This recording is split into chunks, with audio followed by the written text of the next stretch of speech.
Grabe, Sunshine Cruz, nakakalula ang mamanahin kay Atong Ang.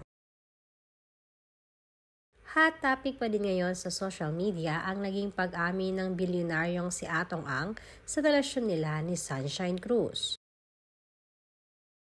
At kung dati-rati nga kasi ay nililink ito sa mga artistang katulad ni Gretchen Barreto, ay puspusa naman na naging pagtanggi nito. Subalit kay Sunshine ay sadya namang todo ang naging paninindigan at pag-amin niya. Madami tuloy nagtatanong kung ano nga bang wala si Gretchen na meron si Sunshine at ganun na lamang itong mahalin ni Atong Ang.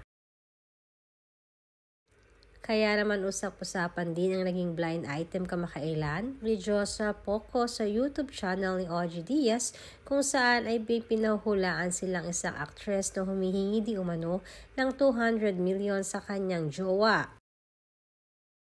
At base na rin sa mga kulo ni Diyosa at mga komento ng mga netizens, lumalabas ang pangalan dito ni Sunshine Cruz. Sinasabi din sa isang hula na sa ngayon di umano ang estado ni Sunshine ay secured na di umano ito. Ayon kasi sa mga source, ay ang bahay na nagkakahalagang 200 million ay mismong ipinangalan ni Atong Ang kay Sunshine Cruz.